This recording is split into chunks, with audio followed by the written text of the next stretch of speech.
আসসালামু আলাইকুম বন্ধুরা, আপনারা সবাই কেমন আছেন? আমি জানি আপনারা সবাই ভালো আছেন। তাই টিএসটি পরিবারের পক্ষ থেকে আপনাদেরকে স্বাগত জানাই। আমি বাবুল হাসান। আসলে আমরা আমাদের চ্যানেলে মোবাইল ফোনের সমস্ত বিষয়গুলোই কভার করতে চাচ্ছি। তাই আমাদের আজকের বিষয় কিছু টিপস ফোনের ব্যাটারি এবং চার্জিং নিয়ে। আমরা দৈনন্দিন আমাদের ফোনগুলোকে ব্যবহার করার সময় কিছু ভুল করে থাকি। আমি সেই ব্যাপারে আজকে কথা বলবো আপনাদের সাথে। আর আমি আশা করব আপনারা থাকবেন আমার সাথে। আর আমাদের সাথে থাকতে হলে অবশ্যই চ্যানেলটিকে সাবস্ক্রাইব করতে হবে। তাই অবশ্যই সাবস্ক্রাইব বাটনটি চাপুন এবং আমাদের পরিবারের সদস্য হয়ে যান। আর পাশে থাকা বেল আইকনটি অবশ্যই বাজিয়ে দিবেন, যাতে আমাদের পরিবারের পরবর্তী এপিসোড আপনার মিস না হয়ে যায়। তাহলে চলুন শুরু করা যাক।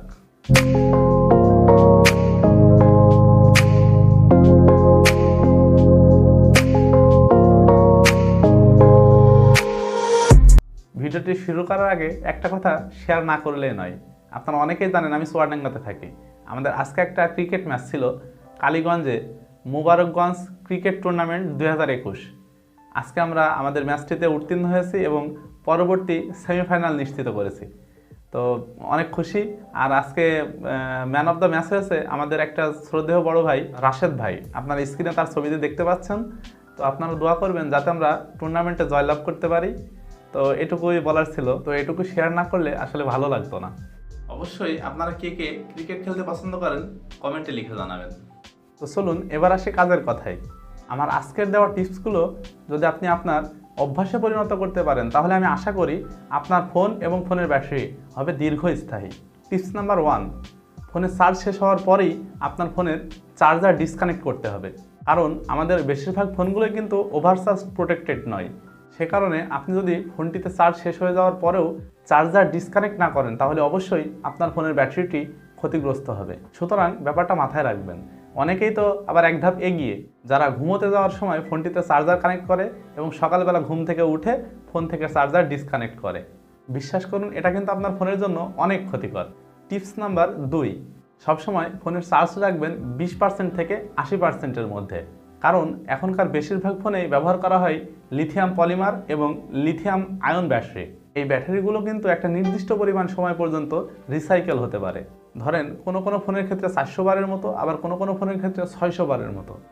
এই সংখ্যাটা শেষ হয়ে যাওয়ার পরে কিন্তু আপনার ফোনের ব্যাটারি ধীরে ধীরে দুর্বল হতে থাকে। আর আপনি যদি চার্জিং লেভেলটা 20 থেকে 80%-এর মধ্যে রাখেন, তাহলে অবশ্যই রিসাইকেল এই সিস্টেমটা অত তাড়াতাড়ি শেষ হবে না।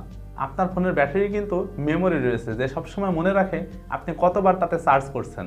সুতরাং আপনি যদি এই প্রসেসটাকে কোনোভাবে ফাঁকি দিতে পারেন, তাহলে অবশ্যই আপনার ফোনের ব্যাটারির স্থায়িত্ব বেড়ে যাবে। সবসময় আপনার ফোনের চার্জিং লেভেল 20 থেকে 80%-এর মধ্যে রাখবেন। কিন্তু এখানে অবশ্যই একটা কিন্তু আছে। আপনার ফোনটি কেনার পর অবশ্যই তাতে ফুল চার্জ করতে হবে।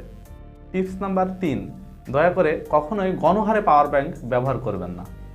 আমাদের মধ্যে এমন অনেকেই আছেন যারা কবে চার্জার দিয়ে ফোনটিকে চার্জ করেছেন তাই জানে না। যারা নিয়মিত তাদের ফোনটিকে পাওয়ার ব্যাংক দিয়ে চার্জ করেন, বিশ্বাস করুন এটা কিন্তু তাদের ফোনটিকে ড্যামেজ করতে পারে। কারণ পাওয়ার ব্যাংকগুলো কিন্তু একটা নির্দিষ্ট তড়িৎ প্রবাহের মাধ্যমে তাদের চার্জ আদান প্রদান করে থাকে। আর এই নির্দিষ্ট পরিমাণ তড়িৎ প্রবাহটি যদি আপনার ফোনটি গ্রহণ করতে সক্ষম না হয়, তাহলে অবশ্যই ধীরে ধীরে আপনার ফোনের ব্যাটারি ড্যামেজ হবে, সেই সাথে আপনার ফোনও ড্যামেজ হবে।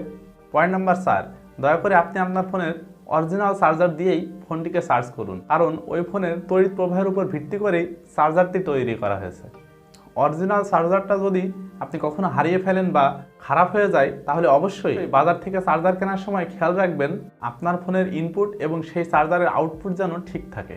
টিপস নাম্বার 5, সম্ভব হলে প্রতি 3 মাস পর পর আপনার ফোনের ব্যাটারিকে ডিসচার্জ করুন এবং 0 থেকে 100% পর্যন্ত আবার চার্জ করুন। এটা কিন্তু আপনার ফোনের ব্যাটারিটিকে দীর্ঘস্থায়ী করবে। টিপস নাম্বার 6, ফোনে চার্জ দেওয়ার সময় অবশ্যই কাভারটি খুলে রাখবেন।